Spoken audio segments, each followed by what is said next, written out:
میں اکثر یہ واقعہ بتاتا ہوں. ایک صاحب کانچ کے برتن بیچ رہے تھے اور پوٹلے میں بند کر کے, جیسے گلی میں ہوتے ہیں نا, پھر رہے ہوتے ہیں. تو ایک صاحب کی عادت تھی, جب بھی کسی چیز کے بارے میں پوچھتے تھے یہ کیا ہے, تو ٹھوکر مار کے پوچھتے تھے.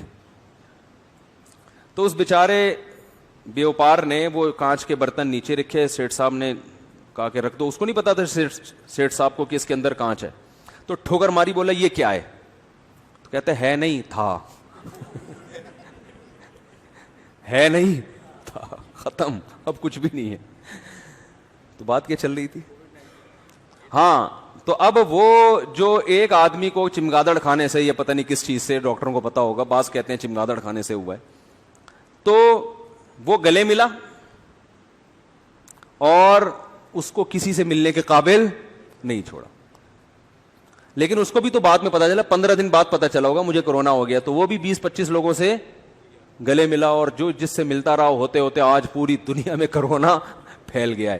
تو بالکل اسی طرح لوط علیہ السلام کی قوم سے پہلے ہزاروں سال تک لڑکوں سے بدفعلی کا کوئی تصور تھا ہی نہیں. لوگ جانتے ہی نہیں تھے یہ بھی کوئی چیز ہے.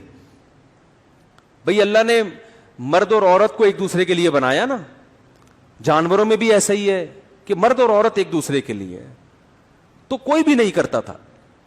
علماء نے, مفسرین نے لکھا ہے کہ شیطان ایک بچے کی شکل میں آیا اور ورغلایا کسی کو, اور اس کی طبیعت مائل نہیں ہوئی, لیکن شیطان نے اسے یہ کام کروایا, اور بالآخر آہستہ آہستہ جس نے یہ کام کیا اس کے دل سے غیرت نکلتی چلی گئی. وہ گندگی جو کروڑوں روپے دے کے بھی انسان اس پہ آمادہ نہیں ہوتا نا, ظاہر ہے جس کو نہیں پتا نا ان چیزوں کا, اس کو کروڑوں روپے بھی دیں اور کہیں کہ کسی سے ایسا ریلیشن قائم کرو, کہے گا بھائی یہ ممکن نہیں ہے, دل مائل نہیں ہوگا اس کا اس طرف. لیکن شیطان نے پہلی دفعہ یہ کام کروایا, پیسے دے کے یا کس طریقے سے, انسانی شکل میں آ کے, یا لوگوں کے دل میں وسوسے ڈال کے, یا عین ممکن ہے اس قوم میں نکاح کو مشکل بنا دیا گیا ہو. تو پہلی دفعہ جس نے کیا, دل پہ پتھر رکھ کے, طبیعت مائل نہیں, حالانکہ وہ غیر مسلم تھے, لیکن اس کے باوجود, غیر مسلم ہونے کے باوجود اس کی طبیعت اس کی طرف مائل نہیں ہو رہی تھی کہ یہ انسان کے کرنے کا کام نہیں ہے.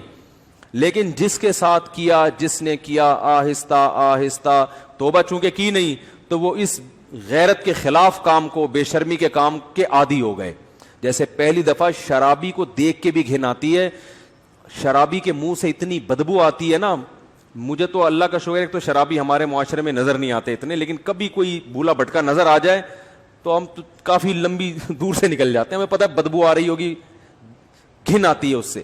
اللہ ہم سب کو بچا کے رکھے, ہمارا کمال نہیں تو اللہ نے ہمیں بچایا ہوا ہے. تو آپ بتاؤ وہ بوتل منہ سے کیسے لگا لے گا جس میں بدبو آ رہی ہے, لیکن پہلی دفعہ نہ چاہتے ہوئے لگاتا ہے, اور پھر عادت پڑ کے پھر اس کی لت پڑ جاتی ہے. تو اسی طرح میرے بھائی ہر گناہ میں یہ مسئلہ ہے. تو جب یہ گرل فرینڈ بوائے فرینڈ کا سسٹم ہندوؤں میں آیا, عیسائیوں میں آیا, یہ ایسے ہی نہیں آ گیا, پہلی دفعہ کسی نے غیرت کی قربانی دی ہے, اور آہستہ آہستہ معاشرے میں پھر ڈیبیٹ ہوئی, اس کو پھیلایا گیا, ہوتے ہوتے سب اسی کلچر کے. پھر میرڈ لائف اور بغیر شادی کے لائف میں کوئی فرق نہیں, بلکہ شادی شدہ لائف کو لوگ بیوقوف سمجھنا شروع کر دی. اب گدھے گھوڑے ہوتے ہیں نا, گدھے گھوڑوں کا یہی ہے, تھوڑی دیر کا ایک ان کا ریلیشن ہوتا ہے, اس کے بعد وہ الگ, خواہش پوری ہوئی چھوڑ دیا اس کو, کچھ تھوڑا سا زیادہ ایگریمنٹ ہو جاتا ہے, کسی کا 6 مہینے کا, کسی کا سال کا, لیکن یہ کوئی لیگل تو نہیں ہے نا, لیگل تو نہیں ہے نا. بوائے فرینڈ باپ تو نہیں ہوتا نا, باپ تو وہی ہوتا ہے جس کی بیوی ہو اور اس سے اولاد پیدا ہوئی ہو. وہ الگ بات ہے, انہوں نے بوائے فرینڈ کو بھی باپ قرار دے دیا ہے, تو قرار دینے کو تو کچھ بھی گورنمنٹ کی طرف سے پابندی نہیں ہے, لیکن سوال پیدا ہوتا ہے پھر اس میں اور لیگل باپ میں فرق کیا ہے.